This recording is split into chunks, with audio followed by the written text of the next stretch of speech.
Hello and welcome to my YouTube channel. तो आज हम लोग पढ़ेंगे क्लास 10 का एपी पढ़ेंगे। ठीक है, ये आर एस अग्रवाल का 35 नंबर क्वेश्चन है, एक्सरसाइज 5C का। तो चलो हम लोग देखते हैं यहाँ क्या बोल रहा है कि दो दो एपी है, उसका एसएन का रेशियो दिया हुआ है। एसएन का रेशियो दिया हुआ है, तो क्या क्या बोल रहा है कि इसका 12th टर्म का रेशियो निकालो। सबसे पहली बात क्वेश्चन को समझना है, दो एपी दिया हुआ है, दोनों अलग अलग है और दोनों को एसएन निकाल करके उसका रेशियो दिया हुआ है। रेशियो पहला रेशियो कितना है 3n+8, दूसरा रेशियो कितना है 7n+15। ठीक है, तो बोल रहा है कि दोनों एपी का 12 टर्म का रेशियो निकालना है। ठीक है, यानी कि A12/A-12 का रेशियो निकालना है। तो यहाँ देखो आराम से हम लोग देख लेते हैं कि सबसे पहले हम लोग ऐसे निकालेंगे बाय S-SN। ठीक है, फॉर्मूला क्या जाता है, सभी को फॉर्मूला याद है, n/2 2a+। देखो इसको A1 मानेंगे। ठीक है, क्यों, क्योंकि दो एपी है, और इसको D1 मानेंगे। और यहाँ है n/2। ठीक है, n तो दोनों का nth है ना, इसलिए n दोनों, इसको मानेंगे 2a2। n दोनों का इक्वल है, इसको मानेंगे D2। ठीक है, n कैंसिल आउट हो गया। ठीक है, आगे आगे देखो, यहाँ ध्यान से देखना है वरना समझ में नहीं आएगा। 2a1 + n-1 इंटू D1 और 2a2 + n-1।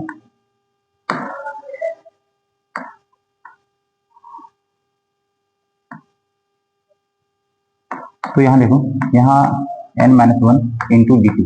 ठीक है, यहाँ देखो, यहाँ 3n दिया है, 3n+8, और यहाँ क्या दिया है, सेकेंड रेशियो दिया है 7n+15।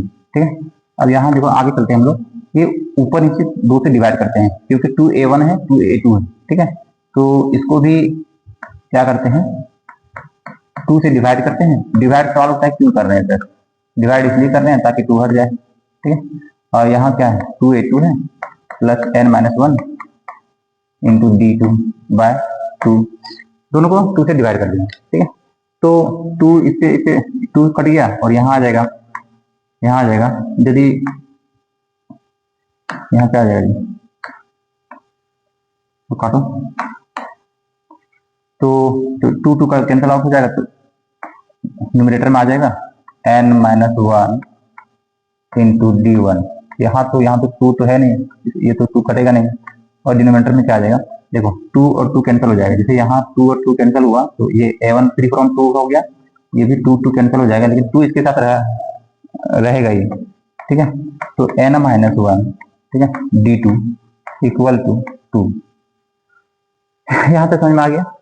तो इधर कितना है 3n+8 और इक्वल टू 7n+15।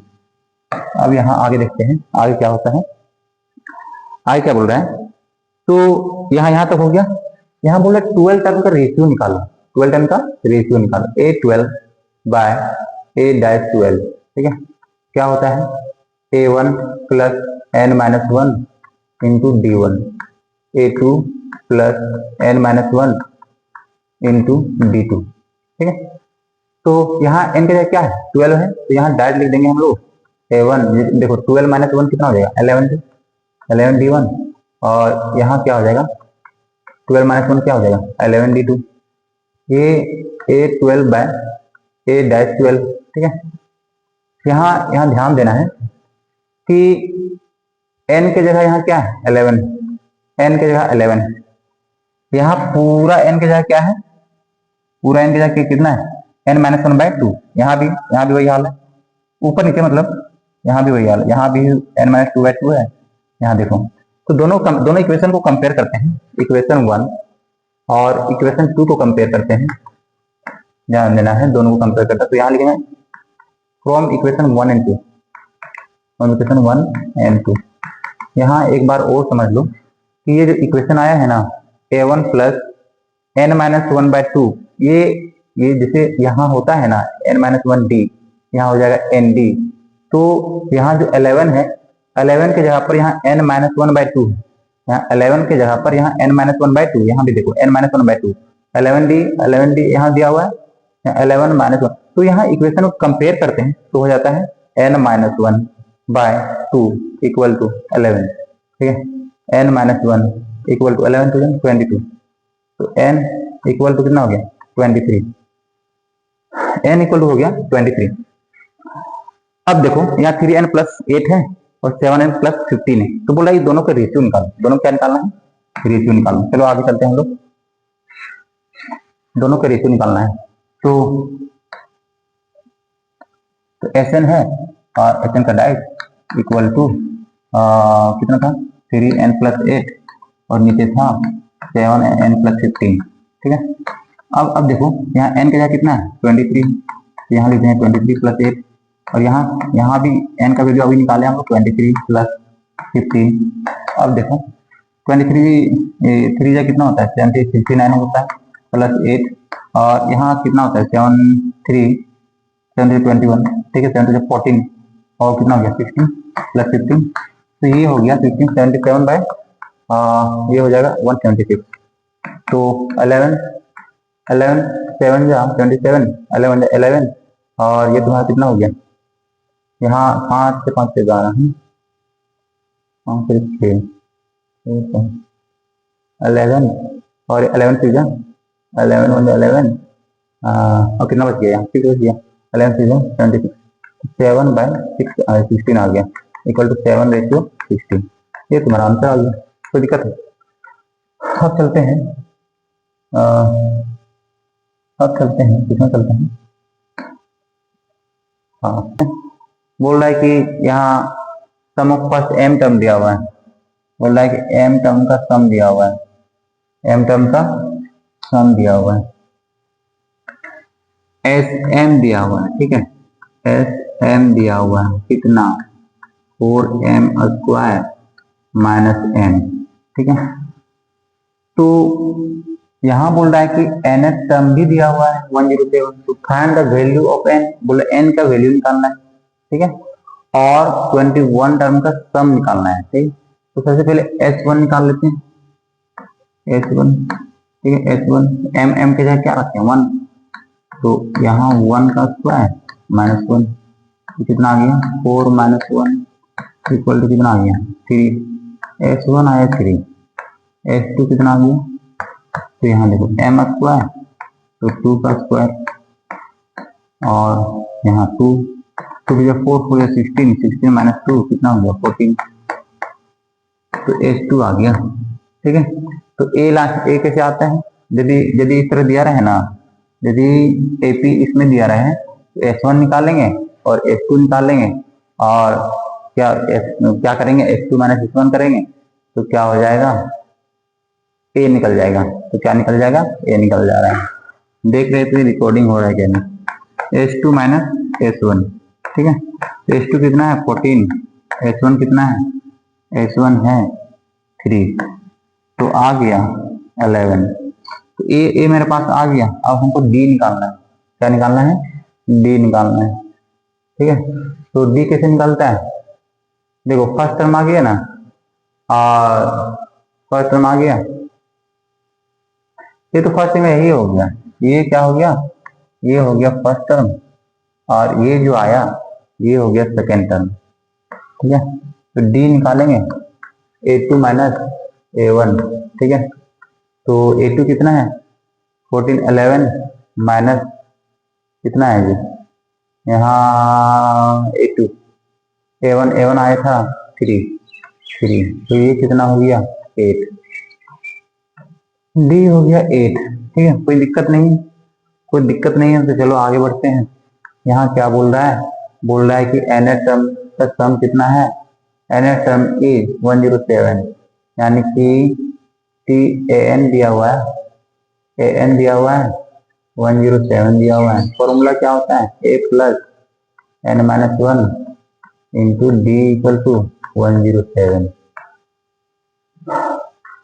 तो यहाँ सब कुछ वैल्यू नहीं हम लोग पास है, एक का वैल्यू है कितना है 3 बैठा दिए, n हमको पता नहीं रहता, d पता है 8 इक्वल टू 107, तो 3 को इधर ले आएंगे तो 107 में 3 जाएगा तो कितना हो जाएगा 104 हो जाएगा, और यहाँ हो जाएगा n माइनस 1, यदि 8 से कटेगा तो समझो कि सही बन रहा है, यदि नहीं कटेगा तो समझो कि कहीं गड़बड़ हुआ है। 8 बन जाए 8, 8 3 या 24, एकदम सही बन रहा है।